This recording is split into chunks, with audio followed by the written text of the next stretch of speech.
পাহাড় আমার খুব প্রিয়, আর বর্ষাকালে পাহাড়ের সৌন্দর্য সে তো বহুগুণ বেড়ে যায়। একজন প্রকৃতির প্রেমী হিসেবে তাই তো বারবার ছুটে যাই সেই পাহাড়ের টানে।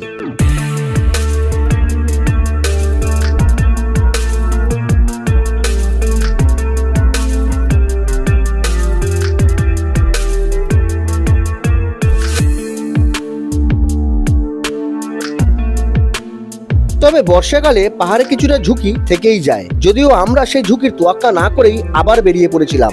আমরা মানে অংশুদা, শাহিদদা, শুভদা, অঞ্জনদা এবং আমি, অর্থাৎ তোমাদের বংহুর।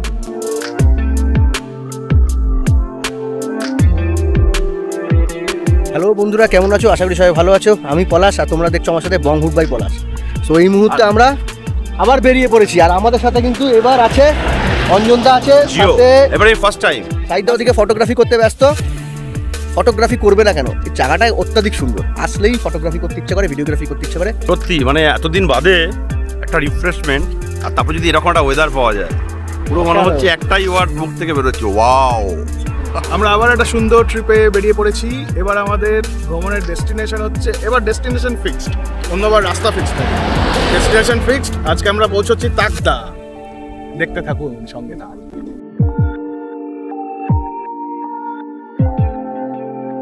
তাকদায় পৌঁছাতে গেলে আপনাকে গাড়ি রিজার্ভ করে যেতে হবে। এনজিপি শিলিগুড়ি অথবা বাগডোগরা থেকে আপনারা রিজার্ভ গাড়ি পেয়ে যাবেন। ভাড়া পড়বে প্রায় 3 থেকে 4,000 টাকার মতো। তাকদার দূরত্ব হলো প্রায় 76 কিলোমিটার এবং গাড়িতে সময় লাগে প্রায় 3 ঘন্টা।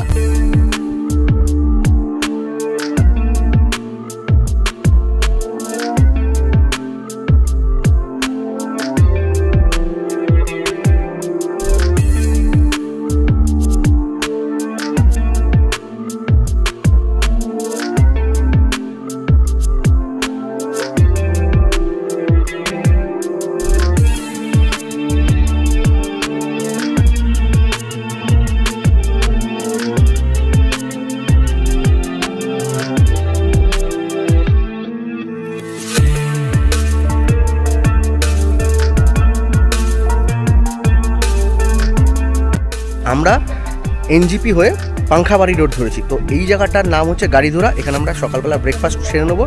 বর্ষাকালে পাহাড়ে এসেছি আর জোকের দেখা পাবো না তা কি হয়? আমাদের অভ্যর্থনা জানানোর জন্য যোগ মহাশয় সশরীরে হাজির।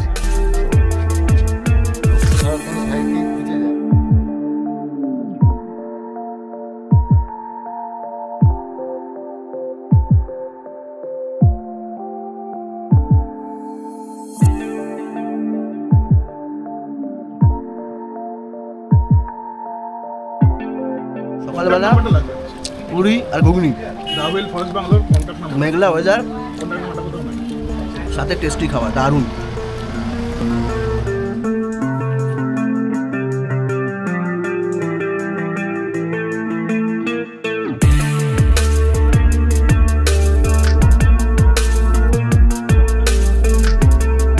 যাওয়ার পথেই খুব সুন্দর একটা ভিউ পয়েন্ট দেখতে পেলাম।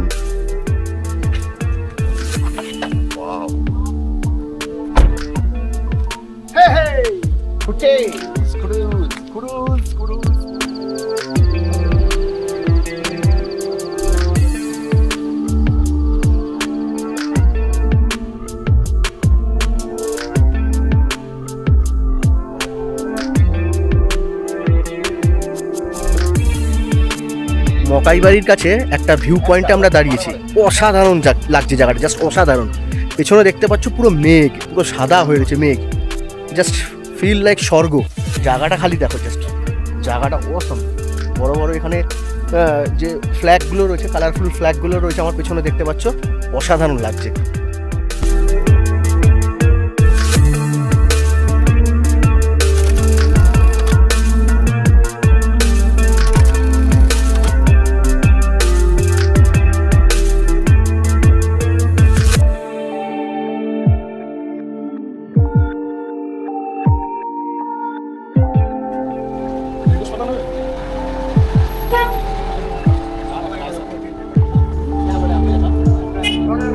মাঝখান থেকে কিছু সবজি কিনে নিলাম, স্যালাডটা লাগে।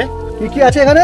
এই শসা, টমেটো, পেঁয়াজ, ধনেপাতা, আর তোর গাজর নিলাম, আর কিছু জলজিরা নিলাম, আর কাঁচা লঙ্কা। দারুণ, ফাটাফাটি। এই কাঁচা লঙ্কা দিয়ে তো যাওয়ার পথে একটু বাজার করে নিলাম। বাজারটা হচ্ছে অ্যাকচুয়ালি স্যালাডের জন্য। কাঁচা লঙ্কা, টমেটো, শসা, যা আর কি হয়, এই যে কেনা হয়ে গেছে, খাওয়া হবে।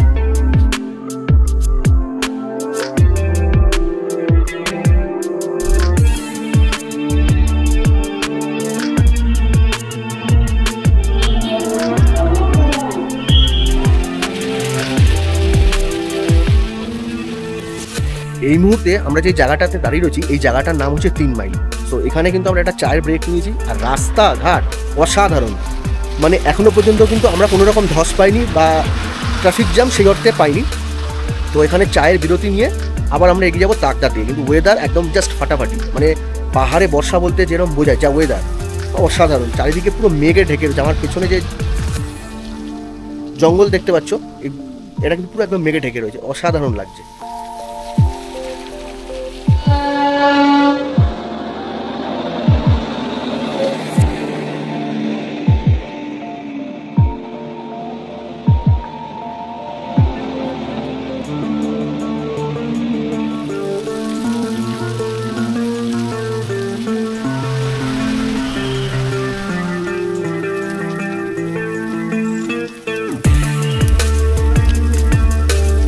বন্ধুরা, এই মুহূর্তে আমি যে কোচটাতে দাঁড়িয়ে রয়েছি সেটা হলো একটা পরিত্যক্ত কোচ, আর এই মুহূর্তে আমরা রয়েছি সোনাদাতে। সো এই অ্যাবান্ডন কোচটা আমি দেখতে পেলাম, এই জন্য তোমাদের সামনে ভিডিওর মাধ্যমে তুলে ধরলাম। আর এখন কিন্তু ঝমঝম করে বৃষ্টি হচ্ছে। দার্জিলিং আর অঞ্জন দত্তের গান দুটো একসাথে থাকলে কিন্তু ব্যাপারটা দুর্দান্ত জমে যায়। ছোট্টবেলার আমার কালো মেঘ কোথায় গেল হারিয়ে,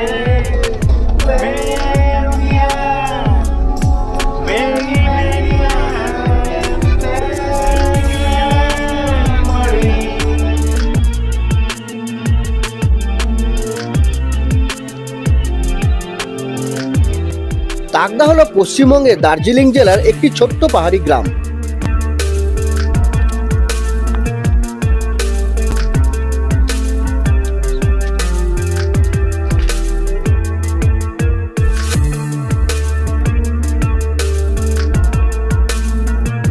বাংলোতে পৌঁছানো মাত্রই রমিতা ম্যাডাম হাসি মুখে আমাদেরকে সাদর অভ্যর্থনা জানায়।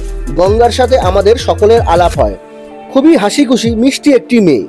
বাংলোতে আগত অতিথিদের সুবিধা অসুবিধা দেখার দায়িত্ব ছিল মূলত ওর উপরেই। তাকদাতে থাকার জন্য হোমস্টে ছাড়াও আছে বেশ কিছু British bungalow.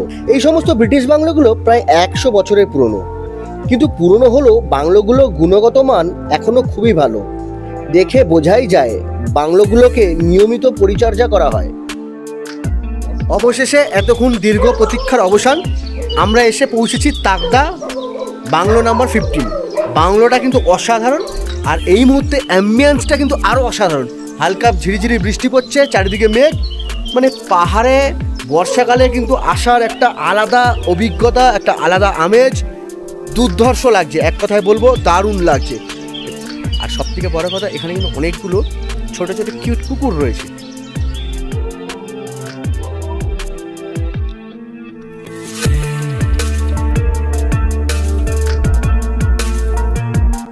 How cute!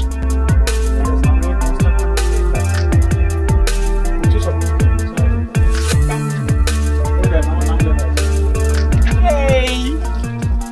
Yes, we are a family.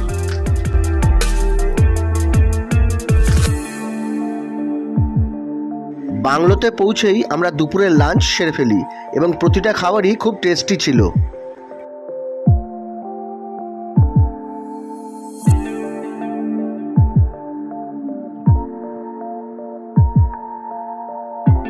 আপনারা চাইলে অগ্রিম বুকিং করে এই সমস্ত বাংলোতে থাকতে পারেন। বাংলোতে থাকার খরচ পার ডে পার হেড মোটামুটি 1300 থেকে 1600 টাকার মতো হয়ে থাকে, তবে এটা ডিপেন্ড করে সিজনের উপর। এর মধ্যে লাঞ্চ, ইভিনিং স্ন্যাক্স, ডিনার এবং পরের দিন সকালের ব্রেকফাস্ট কিন্তু ইনক্লুড থাকে। এছাড়া চা কফিরও ব্যবস্থা থাকে। ডেসক্রিপশন বক্সে বাংলোর ডিটেলস দেওয়া থাকবে।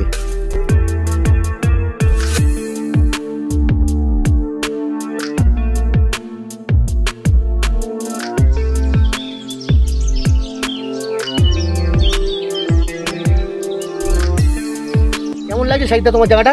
দারুণ লাগছে, এরকম অভিজ্ঞতা আগে হয়নি। বৃষ্টির ভিতর দার্জিলিং এই প্রথমবার।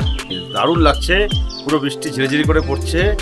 আর এখানে এসে পৌঁছালাম, এখানে কালু আছে আর সাধু আছে, অসম্ভব সুন্দর অ্যাম্বিয়েন্স, বৃষ্টি পড়ছে আর এখানে এইরকম একটা হেরিটেজ বাংলো, তার মধ্যে এসে পৌঁছেছি, মানে অসম, ইটস অসম। পাহাড়ে কিন্তু বৃষ্টির মজা একটা আলাদা। Yes yes yes.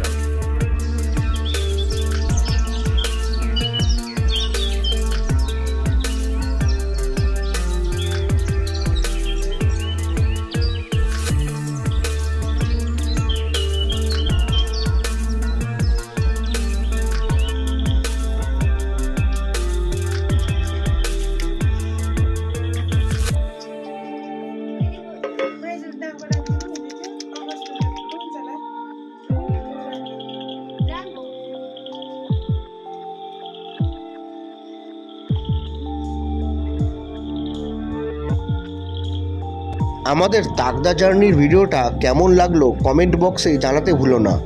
পরের দিন সকালবেলায় আমরা পায়ে হেঁটেই তাকদা গ্রামটা এক্সপ্লোর করেছিলাম। এছাড়াও দেখে নিয়েছিলাম তাকদার অর্কিড গার্ডেন এবং রংলিয়র টি গার্ডেন।